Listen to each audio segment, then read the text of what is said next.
Mette Frederiksen and NATO Secretary General Mark Rutте. Let me note that at first the leaders will deliver their statements, and afterwards you will have the opportunity to Буде ask можливість questions. задати I will now запитання. invite the President of Lithuania to begin. Mr. President, the floor is yours. Good afternoon. The Vilnius summit of the Bucharest 9 and Nordic countries has concluded. This year we are celebrating the 10th anniversary of the Bucharest 9. Over time, it has brought region's countries closer together. And I am sincerely grateful to Poland and Romania for this initiative. Today's meeting, with the participation of our Nordic allies and Ukraine, highlights the growing pressure on NATO's eastern and northeast flanks and our collective efforts to address them. Given the full complexity of the present situation, I am particularly glad to welcome here in Vilnius the NATO Secretary General Mark Rutте and the President of Ukraine, Volodymyr Zeleński. In the face of the Russian threat, we must unify our efforts across the High North, the Baltic Sea, and the Black Sea.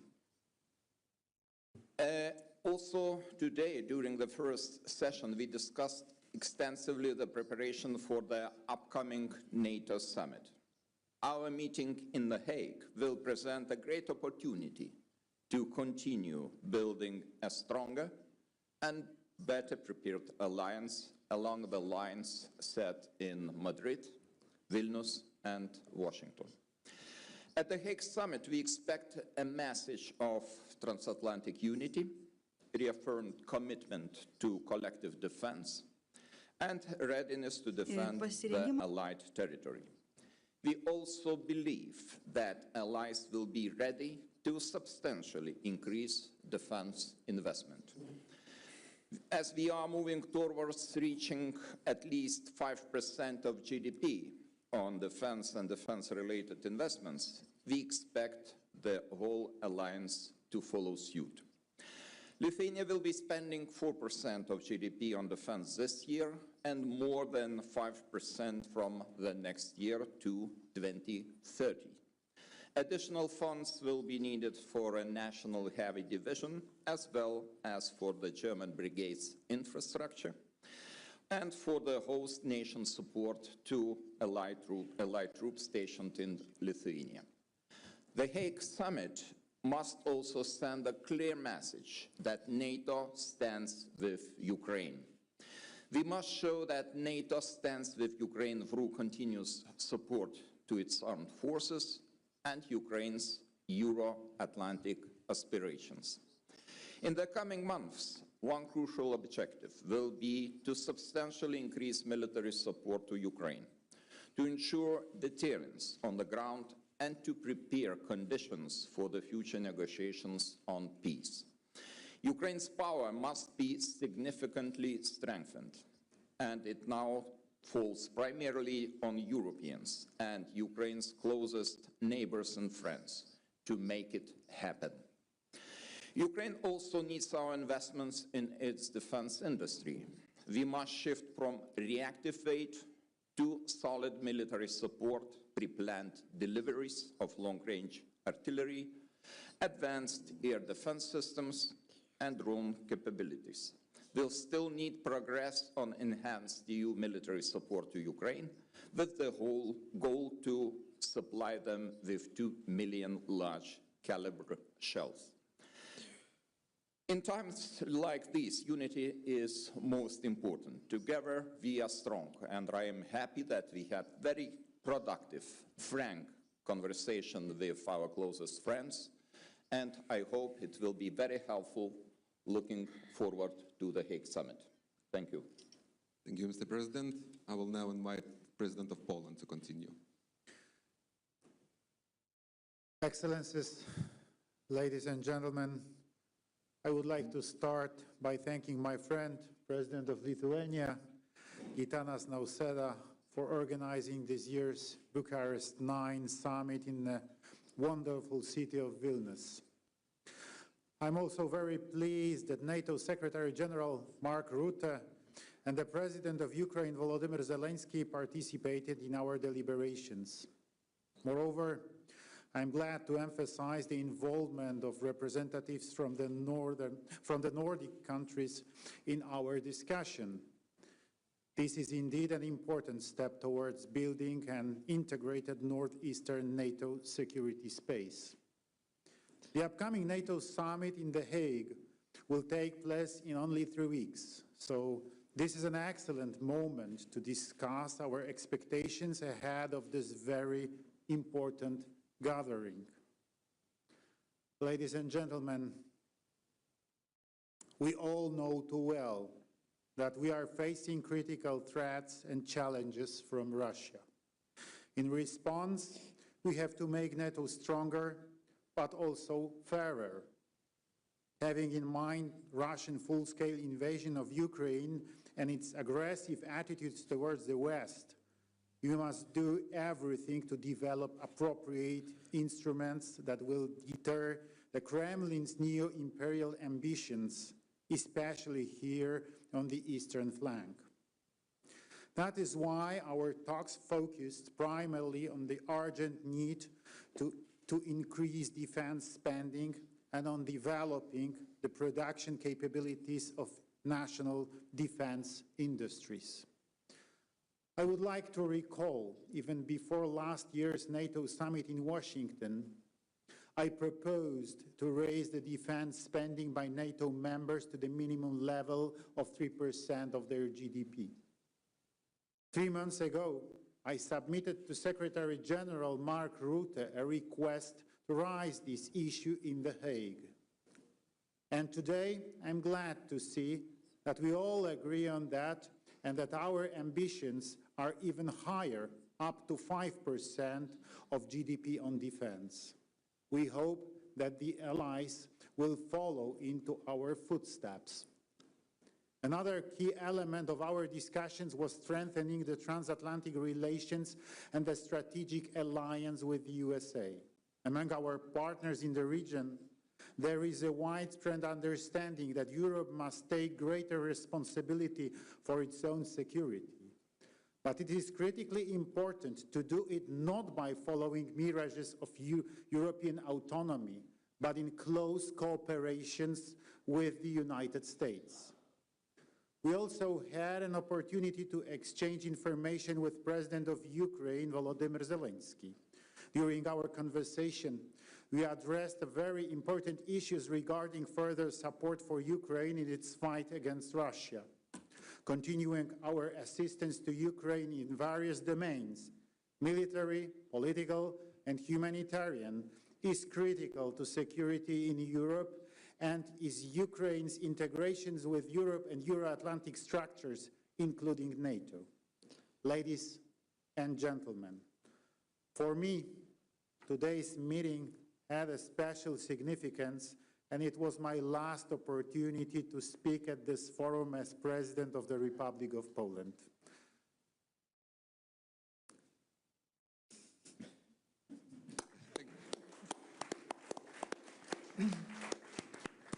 I have to emphasize that co-creating and later co-developing this format has been one of the most important and valuable aspects of my presidency.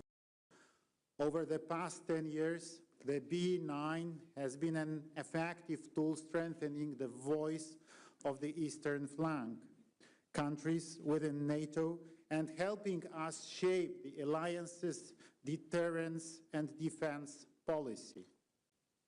I'm convinced that even after my term as President of Poland, Bucharest 9 will remain the best platform for coordinating security positions of our countries, allowing us to better manage the threats and challenges we face. Thank you. Thank you, Mr. President.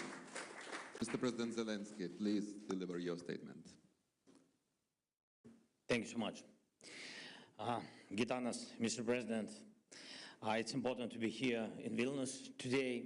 Dear friends, partners, we all want the same thing: to stop the Russian war, to bring real peace, and to make security last. That's what we are all working for. First, I informed our partners about the situation at the front. We also talked about our operation inside Russia, which has seriously weakened their military. Operation Spiderweb showed that modern war really looks like and why it's so important to stay ahead with technology. All our joint investments in drone production, all our shared battlefield experience, everything we are doing together with our partners, it's making Europe stronger. Today, we agreed with our partners on several joint decisions that will strengthen our defense even more. I thank everyone for your willingness to help. There will be new packages, there will be new investments in Ukraine's weapon production, especially drones. Ukraine can produce much more, and we see partner investments as a way to give those partners priority access to restock their arsenals after this war. Second, I thank you all for our shared view of what diplomacy needs in order to succeed. Today, we see the situation clearly. If Russia turns the Istanbul meeting into an empty talk, there must be a new level of pressure, new sanctions, and not just from Europe. We need to work on joint sanctions at the G7 level, including with the United States and with everyone in the world who wants peace. It's very, very important that each of our partners supports this exact approach. Sanctions against Russia are necessary. It's important to seriously limit Russia's oil trade and its use of tankers. Sanctions, including secondary ones, tariffs and price caps, can work and push Russia toward peace. Without pressure, Putin will just keep playing games with everyone who wants this war to end.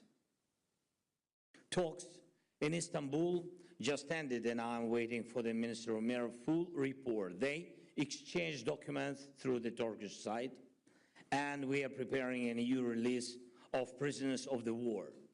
Third, the upcoming NATO summit can strengthen Europe's security, or if it sends the wrong signal, it will only encourage Putin.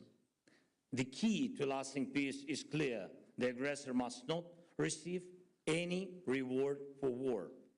Putin must get nothing that would justify his aggression. Any reward would only show him that war pays off.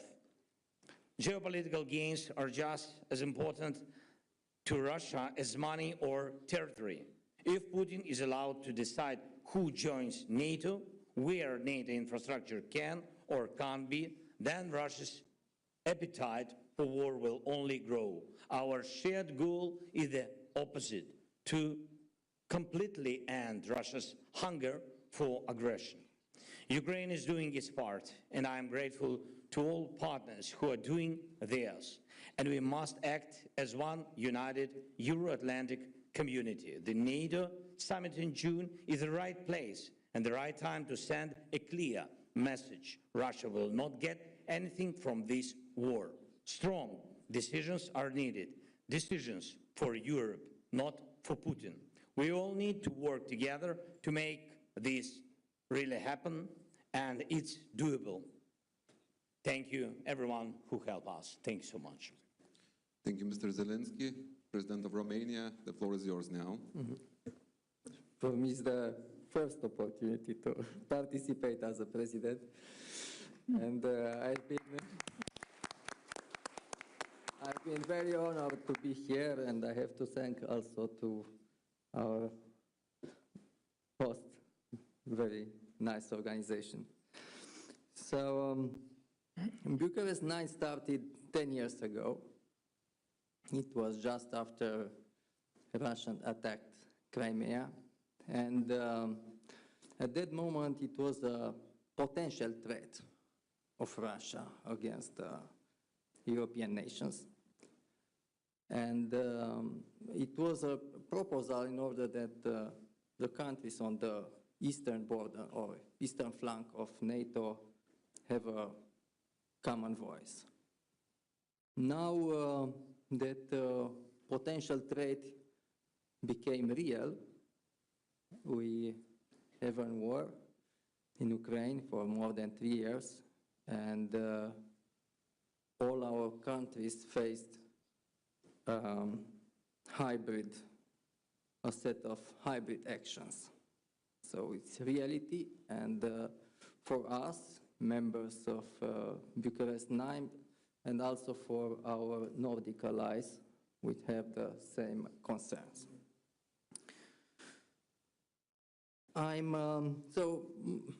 As you know, most part of discussion were in order to prepare the Hague Summit, which will be in three weeks from now. And I'm very pleased that most of our participants agreed on very important things, like we need a stronger NATO, we need a stronger transatlantic connection, we have to not only to increase our expenses in defense, but also being able to produce military equipment in order to protect ourselves. And also that, as I said, the threat is not only classical military, but it's, we have very important hybrid actions against our countries. I'm also very pleased that all the participants agreed that we have to continue to support Ukraine.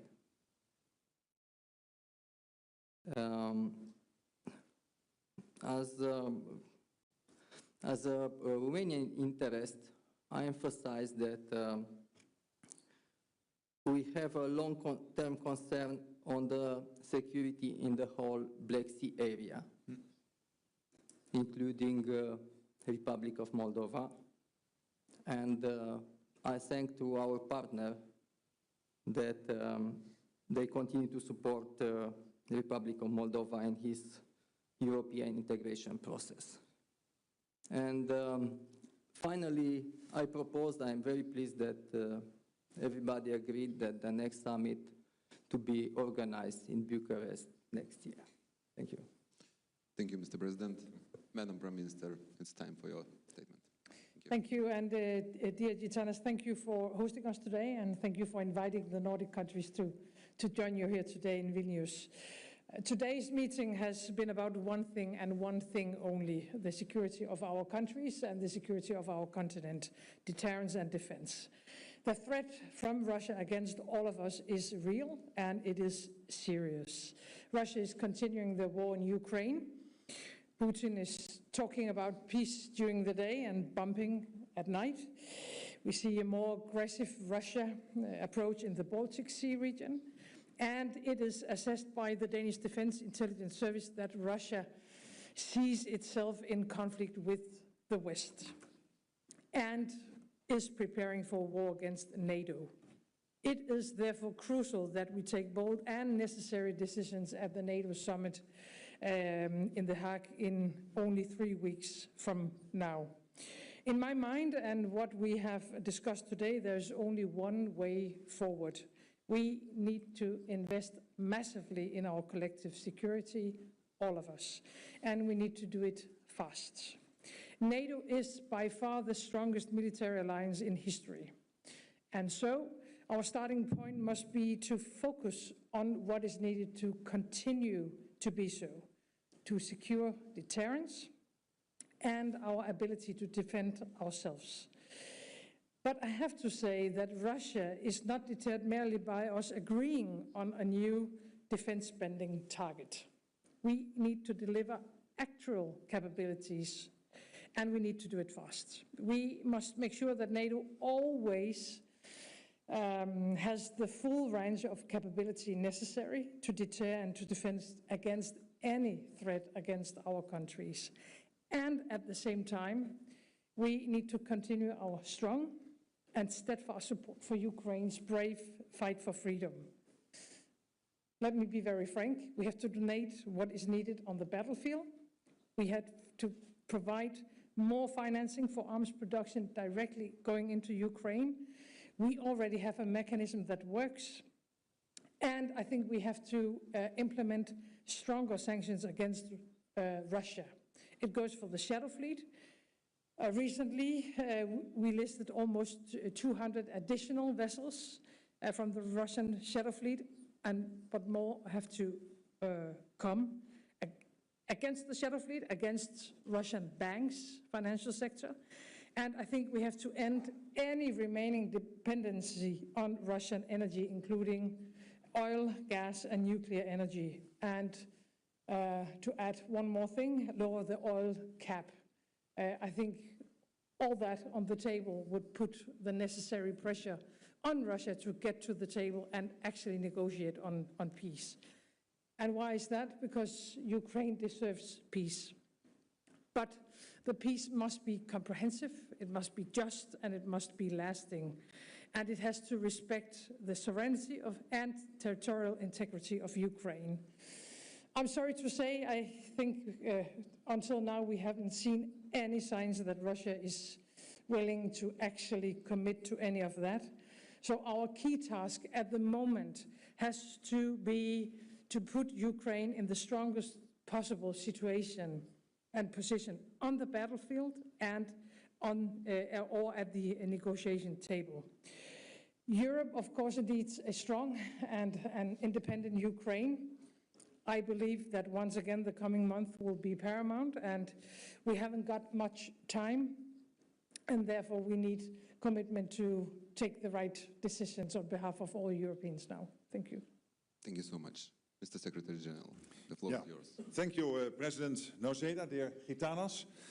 Thank you for hosting the B9 Nordic Summit here in Vilnius. It is a pleasure, always a pleasure to be back here in Lithuania.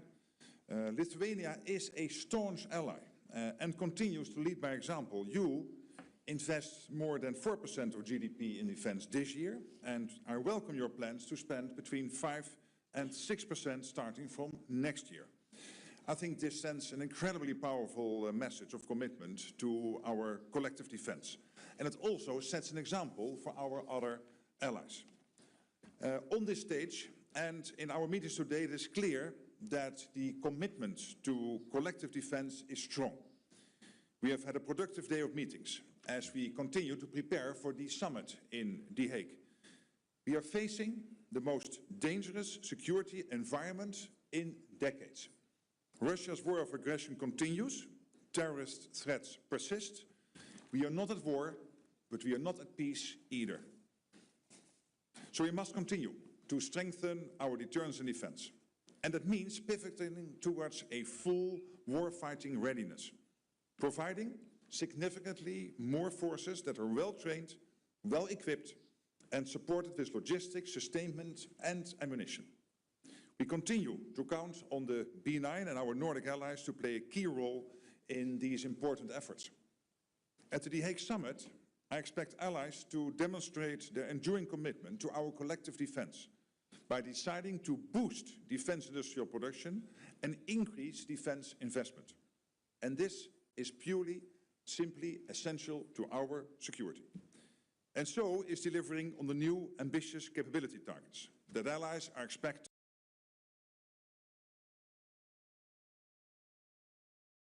to agree later this week when the defense ministers will meet here in Brussels. Not here in Brussels, but in Brussels.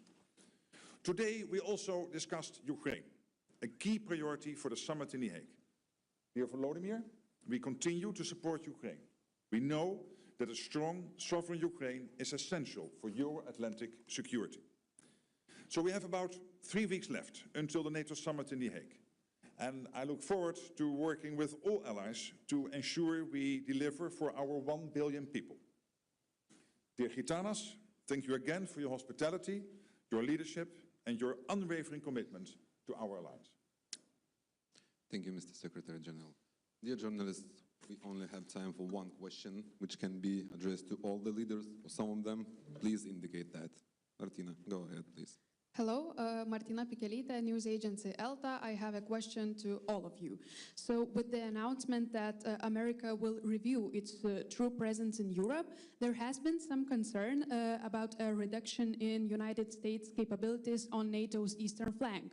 So in this context, and given the fact that the current administration of the United States has reduced America's focus on Europe, what can be expected at the upcoming summit in Hague? Thank you. I think we can do in the same order, like Okay. you made your statement. I will start. You know, I don't want to base my assumptions on the rumors. I would trust official information about the possible reduction of United States presence in Europe. So far, we have 1,000 US soldiers standing shoulder to shoulder with the soldiers of Germany, Norway, and other EFP countries. And we are ready to provide all necessary conditions even to increase this number if there would be political will from the new American administration. So far, we are working on a broad range of activities, and I would like to remind you, last week, 100 meters from here, in the Cathedral Square, the Chancellor Friedrich Merz inaugurated the German brigade. Full-scale brigade will be deployed in Lithuania until 2027, and we are progressing on the all necessary infrastructure for German soldiers here, and those are my assumptions right now. So we are highly interested that United States focus on Europe remains, because this is very important element of our collective security, and I hope that the Hague Summit will bring very positive news to this field. Thank you. Mr. President Duda, what would be your answer to the question? I can only answer that I had a few opportunities to talk with President Trump during last 6-7 months. I talked also with his secretaries, especially with Secretary Hexet. And I have no information about any ideas of withdrawing American military forces, US Army forces from our part of Europe, from eastern flank. So this is my answer. President Zelensky, can you please give your views, or you can just... He refers to me now. No, but then maybe we should... About can NATO, switch it's as- important to hear from you. Okay, no, but let me be very straightforward here. Since January, I get two questions from European allies. Question one is the US still committed to NATO? The answer is yes. Committed to NATO, committed to Article 5, and this has been many times repeated by President Trump in many meetings. So my only suggestion to many European colleagues is put on your television so that you can hear him say this. Don't ask me, he's very clear about this. But there is an expectation. The expectation is that we are going to spend more, because we need to spend more for our defense, but also it is because it is fair to equalize our spending with the spending the US is doing currently. Second question, but then they will stay, Mark, but they might withdraw their troops all of a sudden. And exactly as President Duda is saying, there's absolutely no indication of this. What we know is that the US, next to Europe, of course, also has to take care of the Middle East, has to take care of the Indo-Pacific, and it is only logical that over time, as we are building up, that the US will pivot somewhat more towards Asia. But I am absolutely convinced that also in the long term, there will be a very strong conventional US presence in Europe, next to the nuclear presence, the nuclear umbrella, our ultimate guarantor of our freedom. There will be a very strong conventional presence of the US in Europe. There's no doubt about it. Now, basically referring back to what the two other speakers have been saying. Thank you. President Zelensky? I agree with Mark. Good answer. President of Romania, please. Yes, so first of all, the United States presence in the eastern flank of NATO is extremely important for us, for all of us. So as I said, we have to strengthen the transatlantic connection. And on this regard, it's very, very important, our commitment on 3.5 plus 1.5. And I hope that we will take that decision in Hague. Thank you. Madam Prime Minister, Fine. you have nothing to add. All right, so I would like to thank all the leaders. I would like to thank all the journalists. much. Our press conference is over. Thank you. Thank you. Thank you. Thank you, dear friends. Welcome to B9 and please.